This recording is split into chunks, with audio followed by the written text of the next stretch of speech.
As we've reported at the Government Accountability Institute in books written by Peter Schweitzer, we have $31 million that go to the Biden family that's linked directly to the Chinese espionage apparatus as part of the Communist Party. Biden has a view of China that, if it ever was accurate, is certainly out of date by decades. And therefore, we're just not getting the results that we need.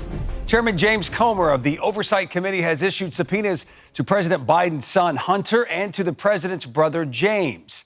He's also subpoenaed or requested interviews from several people involved in the Biden family's business operations. We're joined now by Eric Eggers, Vice President of the Government Accountability Institute and co-host of the Drill Down podcast. Eric, thanks again for joining us here on Centerpoint. Hey, it's great to be with you, Joe.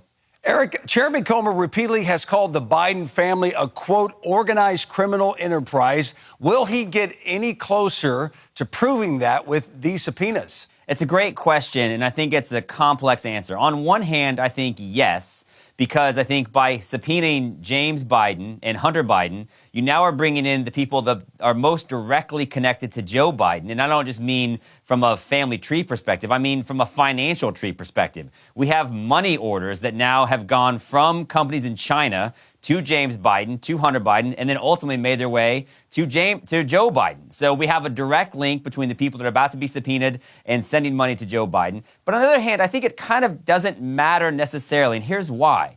One of the big headlines from that New York Times poll that showed Donald Trump winning in 5 of the 6 key battleground states showed that a majority of voters in each of those 6 states believed Joe Biden has personally profited off of Hunter Biden's business dealings. What that tells me is that it's important that part of the work for the House Oversight Committee, in addition to getting to the bottom of what actually is happening with Joe Biden, is just making sure the American people know that this is a real thing. So the more testimony we get, the more news that Hunter Biden's testimony and James Biden's testimony makes, the more the American people will, I think, get a clear understanding that Joe Biden is actually central to the Biden business family empire. Okay, so far, what's the most damning evidence that's been revealed that you've seen? What is it? It's the wire transfers, I think. I think it's the fact that you have money going from a company that was 2 years later raided by the FBI for corruption to James Biden, and that money then ends up being transferred to Joe Biden. $200,000 in one transfer. I think you've seen up to $50,000 in another transfer. But I mean, that's just the latest thing. Remember, as we've reported at the Government Accountability Institute in books written by Peter Schweitzer, we have $31 million that go to the Biden family that's linked directly to the Chinese espionage apparatus as part of the Communist Party. So, I think it just depends on what time frame we're looking at. If we're looking at recently, yeah, a direct money transfer to Joe Biden. If we're looking more historically, how about the fact that Hunter Biden's business deal with China initially was set up because he went on Air Force Two with Joe Biden as Joe Biden was vice president. So I think this has long been a litany of corruption. And I think that fact that the House Oversight Committee, and because the House Oversight Committee is paying attention to it, the media is now paying attention to it. It's not news. I think it's just recently being reported on a more broad level. Okay, I'm glad you mentioned that because Biden's defenders have been just as aggressive as denying any wrongdoing. In fact, they're ramping up attacks against Comer, and they've even approached House Speaker Mike Johnson asking him to debunk these investigations and basically to get rid of them. So is that a signal to you that they're getting scared and nervous about what's coming next? Look, I mean, there's one thing that's been consistent about the Biden defense on this story, and by this story, I mean Hunter Biden's business dealings and Joe Biden's potential involvement in them. It's that they talked about it directly. And now it's like, well, Joe Biden never personally profited from it. At every turn, paperwork has been uncovered to show that that's just not true.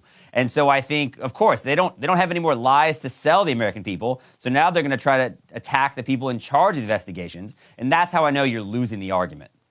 All right, switching gears here in 30 seconds or less, Eric, the House Oversight Committee and the House Judiciary Committee subpoenaed former White House counsel Dana Remus regarding the retention of classified records, the alleged improper records from Joe Biden. Update us on that investigation, and what does this new subpoena mean? What this new subpoena means is that maybe we have a shot at not actually having 2 different systems of justice. Remember, the FBI raided former President Donald Trump's home over alleged mishandling of documents. Well, what I think Ms. Remus actually can prove and her testimony can bring to light is the fact that Joe Biden is just as guilty of that. Remember that the Biden Center set up a system intentionally keeping Joe Biden's name off of documents regarding payments from the Biden center. This is just one of the many ways they try to keep Joe Biden's role in this and other schemes hidden. So I think Ms. Remus can show that maybe there's actually more parallels to what Joe Biden's done with Donald Trump than the Bidens would have you believe. We've discussed this thoroughly with you, the investigations, the Hunter Biden investigation, James Biden, all of this, the paperwork found in the garage. And you mentioned a minute ago that it's a trickle with the rest of the media. Does this expand from this point on as we get closer to election? And does he get nervous? Well, remember this. Part of the reason why Joe Biden, I think, won in 2020 is because big tech actively collaborated with the FBI to suppress reporting on Hunter Biden's business deals. That is not an option now because of the House Oversight Committee. So I think when you have actual testimony from Hunter Biden, when you have actual testimony from James Biden, of course they should be nervous. But they should be nervous because the FBI can't hide this. Big tech can't hide this. We've got 4 years worth of reporting on a story they tried to hide from us in 2020. That won't be the case in 2024, and I think it'll make a difference. And it'll make a difference, and it was all revealed, in part large because of people like you. So, Eric Eggers, we appreciate you joining us once again here on Centerpoint. And believe me, we're going to have you on again real soon. Thank you. Thank you. Great to be with you. There are high stakes this week in San Francisco, which is hosting the Asia-Pacific Economic Cooperation Summit. On Wednesday, President Biden will meet Chinese President Xi Jinping face-to-face for the first time in a year. This comes at a time of growing tension between the world's two greatest superpowers. We're joined now by Gordon Chang, author of The Coming Collapse of China and his latest book, China is Going to War. Gordon, we appreciate you joining us once again here on Centerpoint. Thank you so much, Joe. Gordon, the U.S. believes China has been undermining its diplomatic efforts around the world, including in Ukraine and the Middle East. So what is at stake with this meeting on Wednesday between Biden and Xi? Well, for the Chinese, they've got a lot at stake because their economy is in distress. And they really need President Biden to continue to do what he's been doing, which is to dog whistle to American companies to stay on Chinese soil. So, for instance, we have heard a lot of comments from Janet Yellen, the Treasury Secretary, saying we don't want to decouple from China. For President Biden, the problem is that China is creating these proxy wars and, Ukraine and Israel across North Africa.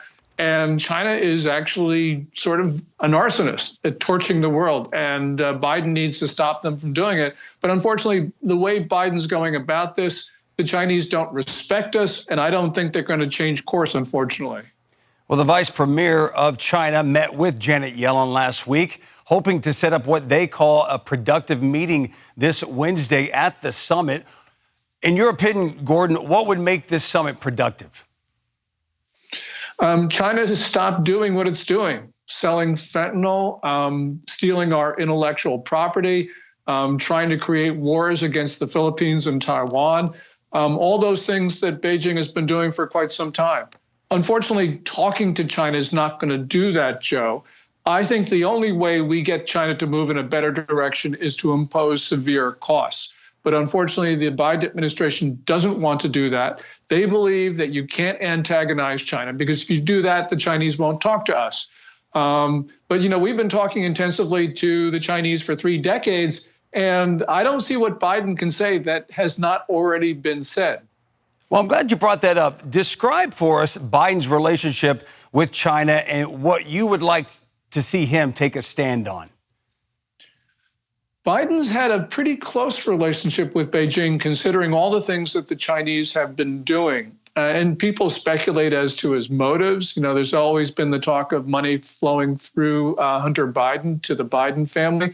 But the point is, as Robert Gates said famously in his 2014 memoir, Joe Biden has been wrong on nearly every foreign policy and national security matter of the past 4 decades. Biden has a view of China that, if it ever was accurate, is certainly out of date by decades. And therefore, we're just not getting the results that we need. We see China going in very, very dangerous directions, not only in Europe, not only in the Middle East, but also, of course, in East Asia. This is alarming, and I wanted to throw this stat out there because it relates to Biden's relationship with China. The FBI last week said 2,000 active investigations just related to China's effort on stealing information from the U.S. Does it seem like everyone cares except the Biden administration? Because that's an alarming stat. Yes, and the Biden administration actually ended the President Trump's China initiative at the Justice Department, which was to focus on China. You know, the FBI, although it has all of those investigations, is completely overwhelmed. And there are so many other instances that they are not running down. So really right now, China has been thoroughly penetrating the American political system, our academic system, our businesses, you name it. From top to bottom, China has been there getting people to do what it wants. And unfortunately, we don't have the resources to counter that. What we need to do is start throwing the Chinese out of a lot of portions of American society where they don't belong. And because of that, 30 seconds or less, Gordon, do you believe some of the policy objectives from the Biden administration will impact him next year, election year? I think the American people understand that Biden policy on China has been counterproductive. And so I think that that's going to be a negative should President Biden seek re-election. All right, Gordon Chang, once again, thank you for educating us, sir. Every time you come on Centerpoint, we appreciate it. No, I appreciate it. So thank you, Joe.